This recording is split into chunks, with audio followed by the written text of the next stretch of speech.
Welcome, guys, to Think About It Reviews, and we are reviewing Nightcrawler, directed by Dan Gilroy, starring Jake Gyllenhaal and the likes of Bill Paxton.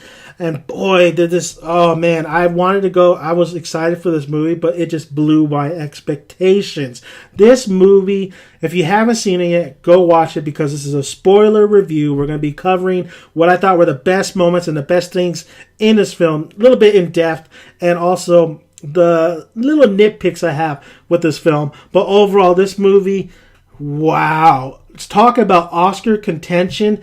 This movie is probably going to be so talked about as much as Gone Girl because there's so many elements in this film to like. I mean, Jake Gyllenhaal's performance, and hands down everybody's performance, is so good. It's really good.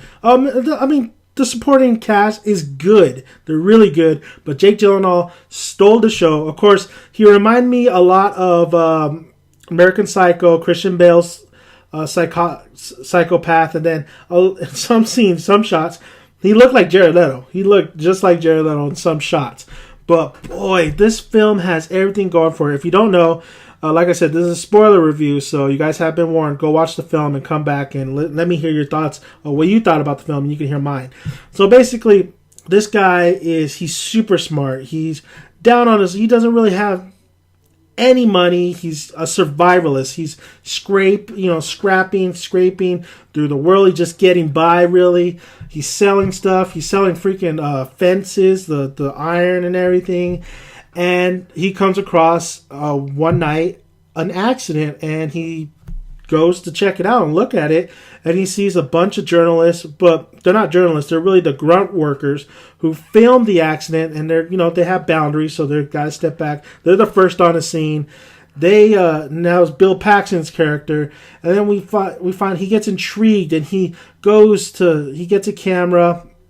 I love this part where it shows that he's really a pickpocket, a stealer, a survivalist. So he steals the bike and he sells his story. He's definitely a character. He knows to put on a character, and he knows how to talk. He knows how to talk his way into things. He's persistent, like he says.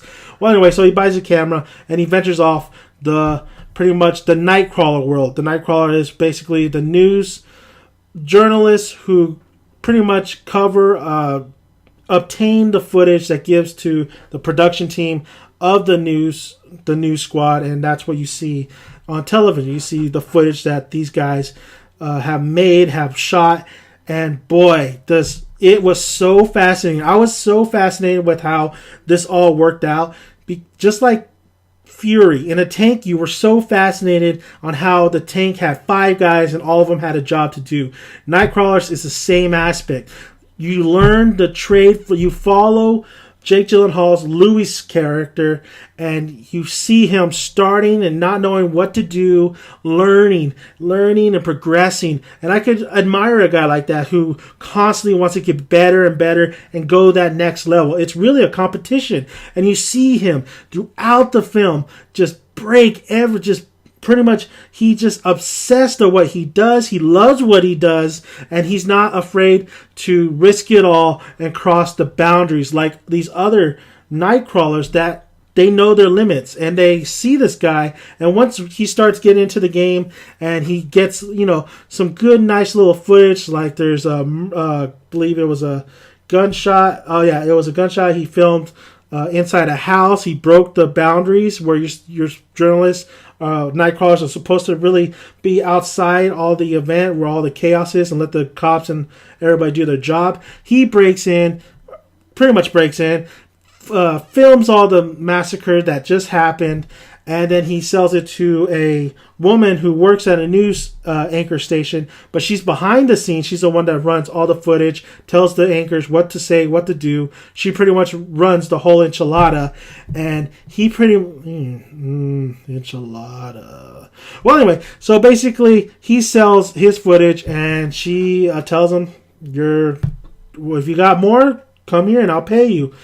And that's where we begin. That's where we get just this arc of him being nothing to him becoming the greatest, the best at what he does. But along the way, there's a lot of people he screwed over. There's a lot of people that he just stepped over, but along through the beginning to the end, he was honest. And that's what I loved about this character. He was brutally honest. When he told you something, he told you what he meant. He didn't try to try to lay some daisies on the freaking bed for you, or, pour you some milk. He told you straight up what it was, what he's doing, what he thinks, and this is how it's going to be. If not, then you can gladly just walk away. And these characters are so I think he definitely came off as creepy, but honest. And these characters, especially Nina, I think she found an attractiveness to it, where she's like, oh, this guy is so brutally honest. It's kind of like, okay, let's see what this guy is doing, because he's so unique and up in your face. And it takes a lot of some people's guts to say the things like he said. But this, by all means, though, this guy was a psychopath. This guy was crazy. This guy was manipulative. He used so many people to his advantage. It was insane. I was so engaged through the whole movie. This film, I think it was about maybe 2 hours long. I want to say it was about 2 hours long. It never felt long. The pace was spot on perfect. I think it was perfect, and that's my opinion. I've seen a lot of films lately, and the pacing is a little bit off. The editing could have been cut down. No, you're in it from beginning to end. You're intrigued. You want to know what happens to these characters. You want to know what happens to him. And the ending, I'll get to that in a minute. It's just so well paced. The tone was was really great. The cinematographer, he's probably going to be nominated. He was well done. I don't think it was the best cinematography, but it was really, really, really, really good. And also, like I said, the performances are great. Jake Gyllenhaal steals the show, but there's also like the character who's playing Nina, the actress who's playing Nina, and also Jake Gyllenhaal's like Ward, or pretty much his partner. He was really good in it. He really sold the fact. He really felt like a real person, a real character saying real things. Let's talk about the dialogue. I know Quentin Tarantino. I've seen him at Santa Barbara, heard him talk, how he goes about his scripts, where they're not really scripts, they're like novels when he writes. And he just, he doesn't stop. He just thinks of something and he just goes with it. Everything. He doesn't edit it down or anything like that. And his dialogue is always so intriguing in his films and so classic. Who could forget dialogue between John Travolta and Uma Thurman? Or maybe Inglourious Basterds dialogue, the intense scene where the bear Jew came out. And you just have all these dialogue moments. And also, when Samuel Jackson coming in and that epic where he's eating the Big Kahuna burger. But I went to the show with my brother and my friend. I turned to my friend and he turned to me and we both said, that scene was amazing. And I told him that scene is one of the best scenes I've really ever seen when it comes to dialogue and interaction. Probably better than some of Quentin Tarantino's work. Maybe even better than Quentin Tarantino's work. The dialogue I'm saying is when Jake Gyllenhaal, Luis, and Nina are interacting. The first two interactions, it's so brutally honest, so in your face, especially that first interaction where they're at the table and they're eating at the Mexican restaurant. I'm not gonna talk too much about it because I want you guys to go see this movie, see that scene, that one, and then when he gets into the newsroom, when he has some big footage for her about the shootings or the supposed home invasion, but it wasn't really a home invasion. It was actually drugs going on right there. But boy, those two scenes. The third scene, though, with them at the very end was a little bit corny. It was a little bit cheesy. But those two were strong scenes.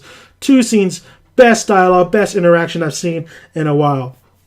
So just going over and over about this film, thinking about it, it's just so good.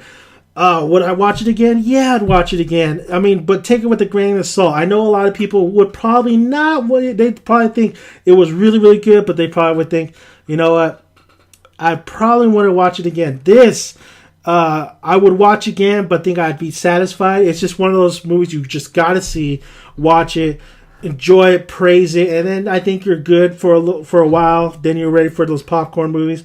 The nitpicks I had was, of course, the basically the idea how these guys couldn't see Jake Gyllenhaal in his red Dodge Challenger. Really? They couldn't see him tailing him? I see a red Dodge Challenger that's been going from, I think, how long we've been driving there, Bob? We've been driving about like 2 hours, and that fucking Dodge Challenger red goddamn Duke boys are just fucking riding our ass. What should we do? Want to go eat? Oh, shit, I'm fucking hungry. So, yeah, that's my little nitpick. It's like, come on, dude. I know the guy, his partner always said, like, dude, you're getting too close. You're getting too close. They already saw this, already saw us. I thought something was going to come to play where, yeah, they did fucking see you and they're about to kick your ass and shoot you. But no, it never came to play. I thought that was a little nitpick. I like, come on, any normal person would have saw that fucking car, coming at him. Just tailing them for God knows how long. And also, my little nitpick has to be the soundtrack. The first act, the music didn't really work. I know what I believe it was Howard Newton. I believe it was Howard Newton or Newton Howard. Is that how you say it? Something like that. Computers are going all jacked up. James Newton Howard. James Newton Howard, and he does have really great soundtracks, but I just think the first act, it didn't work. I know he was going for like a man, dreaming, a man aspiring to be somebody, and then it gets into the dark, creepy kind of build up music, but it just doesn't work the first act, and I had a little bit of a problem with it, especially when he was first meeting Nina and they're talking, and you had that big ass city in the background, the painted city. He's like, oh, it looks real. I just did not feel the music. It felt like a little Steven Spielberg kind of thing going on. Didn't like that. But overall, man, and you know what? I'm still wondering, what the fuck? Why did he tell him to roll down the window twice and it didn't come into play? I had no clue what the hell that was all about. Maybe to add conflict? I don't know. I want you guys to let me know. What the hell was that all about? Why did he tell him to roll down that window twice, and why did it not come to play?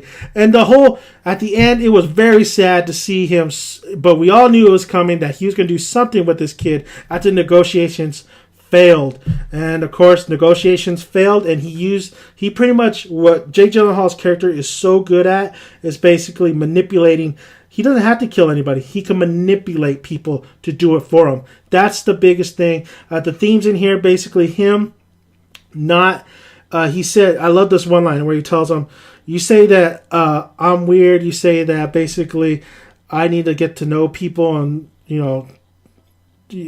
get to know people. But you know what? Have you considered the fact that I don't like people? And I think that's generally, that's the honest truth right there. He doesn't like people. But the themes in here has to be basically how the news twists things, what's real, what's not, what's the next big story.